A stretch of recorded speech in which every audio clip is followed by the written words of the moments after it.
Hi there everyone. Now in today's video I'm going to be doing a video on changing your speed to match the level of the risk of the road that you're on, as I think this is a subject that people do struggle with, where they end up going too slow or too quick in certain situations. And as I like to say when driving, it's risk assessment versus risk management. So here I've turned onto this road. It's a 30-mile-an-hour road, and where I've turned in, straight away I'm looking down the road to see is there any hazards in the area.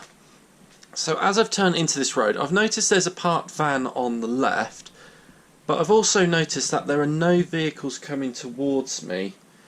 Now what the examiner will be looking for us to do here is to build up our speed, as one of the crucial bits of the driving test is making progress when it's safe to do so. The examiner won't want you driving slowly when there is a good opportunity to increase your speed, as this could be holding up people or possibly even allowing people in the opposite direction to come at a time that you could have gone. So I've looked down the road and I've deemed this to be quite low risk here because I can see there's no oncoming vehicles. I do have to go around the parked vehicle, but I won't be holding up anyone as I do this. Now as I'm driving forward here and going around the van, I'm still looking well down the road for any potential hazards. As I can see, it's clear. I'm increasing my speed towards the 30 limit. I think this is an issue that some people have, is they look too close to the front of the car and they don't look far enough down. Because looking way into the distance, I can actually see there are two triangle signs up ahead, so I know there is a potential hazard. Now as I get closer, I now notice that there is a sign warning me of a roundabout and that there'll be speed bumps up ahead. Now because of the roundabout, at this current moment I'm going to deem it a medium risk, so I'm going to lower my speed, and as I get closer to the roundabout I will reassess it and decide if I need to change that level of risk and change my speed accordingly.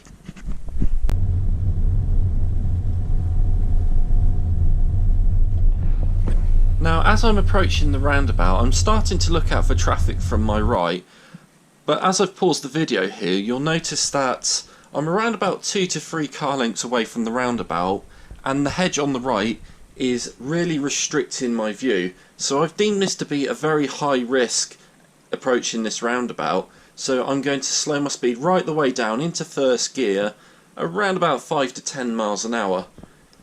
This will give me plenty of time to look on the right to see if it's safe, and if there are no vehicles on the right, then I will continue if it's safe to do so. But also by lowering my speed so much, if I do notice that there is another vehicle on the right, I can stop fairly easily without having to slam on the brakes, as sometimes people do approach this mini roundabout too fast, and when they see a vehicle that is on the right, they're unable to stop in time. So I have adjusted my speed accordingly to the level of risk on this road.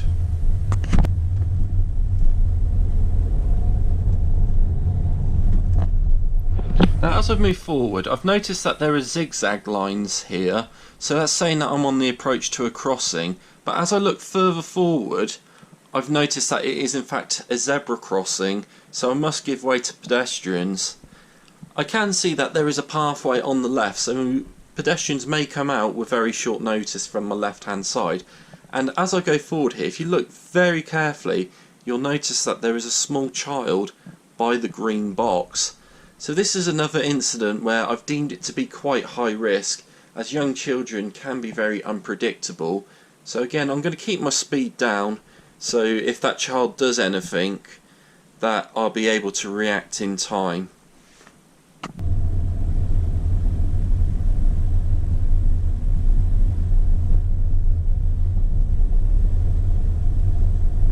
Now as I'm driving forward, I'm looking down the road and I've noticed that there is a sign saying that I must give way to oncoming vehicles. I can see this is backed up by the give way marking on the road. So I'm looking down the road and I've noticed that there's no vehicles, so I've deemed this low risk, so I've been able to use the opportunity to carry on building up my speed and making some progress. It'll be the same here as I approach this second give way point. I've noticed there's no vehicles coming, so again, just keeping the speed nice and steady, heading towards the third giveaway point.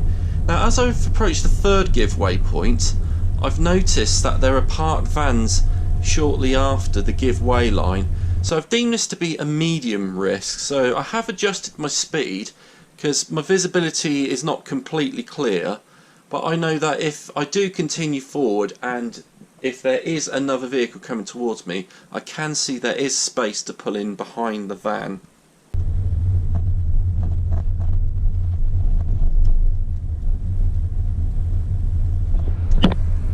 As I approach the end of this road, I'm going to be turning left, so I've done my mirror checks, put my left signal on, I've adjusted my speed down. It's a very open junction here, so I've had a good look and I've seen it is safe to continue. As I drive down the new road, I've seen there is another zebra crossing, but with no pedestrians nearby, it's safe to continue as I now turn right into the new road. As I turn right into this new road, I'm looking down the road up ahead. I can see there's a vehicle in front and there is an uncontrolled crossing point which the car in front has stopped for the pedestrians. At an uncontrolled crossing point, it is your priority over the pedestrians, but the vehicle in front has checked their mirrors and they've seen that I'm quite some distance away, so they've deemed it safe to stop to let the pedestrians cross the road.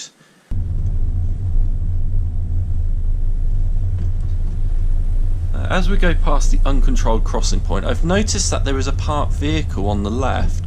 The vehicle in front of me is restricting my view, so I've deemed this to be an unknown risk.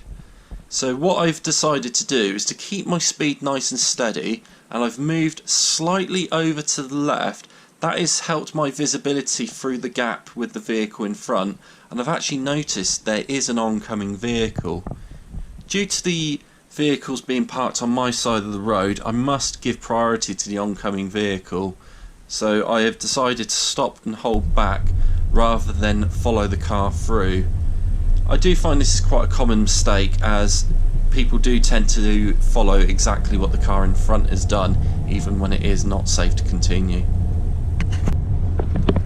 Now as I'm driving forward, I've noticed that the road starts to zigzag a lot. This is a traffic calming measure, as it makes you think about your speed if there are other vehicles up in front. Now looking up ahead, I've noticed that there is a vehicle coming towards me. Now a lot of people will stop in this situation, but what I've decided to do is to slow my speed down and assess the space that is available. How much space do I need? How much space does the other vehicle need? And is it safe for both of us to continue? Now looking at the space up ahead, I've decided that it is wide enough for both cars to continue, but because of the level of risk, I have deemed it a medium to high risk. So I'm going to keep my speed down, which is going to allow me to continue making the progress, but keeping it at a slow and safe speed that everyone is safe. Now as I'm working my way past these vehicles, I have kept the speed down. That's given me the time to steer around this tight area. Now that I'm clear of the hazard, I'm looking down the road and I've noticed that there is a zebra crossing. So with no pedestrians, it's safe to continue, and I can focus on my next hazard, which is a roundabout up ahead. Compared to the mini roundabout before, this roundabout does have good visibility, and after that van that's just gone by, I've noticed it's clear and it's safe to continue. Now when I'm turning right at the end of the road, the visibility is restricted, so I've slowed my speed down and I've had a good look. And just out of camera shot, the vehicle on the right has actually told me it's okay to continue, but I did check for other vehicles just in case. Now driving forward, I'm going to be following the road to the left here.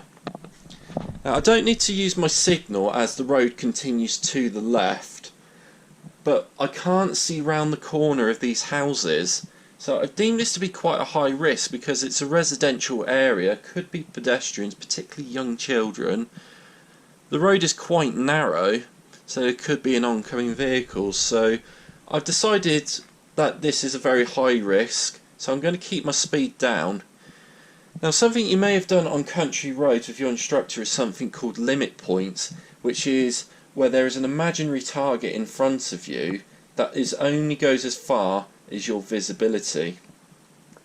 If you can't see around the corner, this imaginary target will get closer and closer to you, and you have to imagine you can get stopped before that imaginary point. Now, because I can't see too far around the corner, I've decided to keep my speed down until after the bend, and then I'll reassess the road as I continue.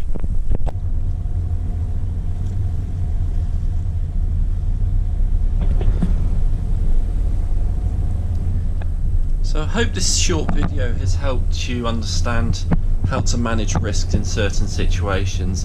If you like what you've seen, hit like, hit subscribe, hit that notification bell, and if there's anything you want to add, please leave it in the comments down below, and we'll see you all again next time.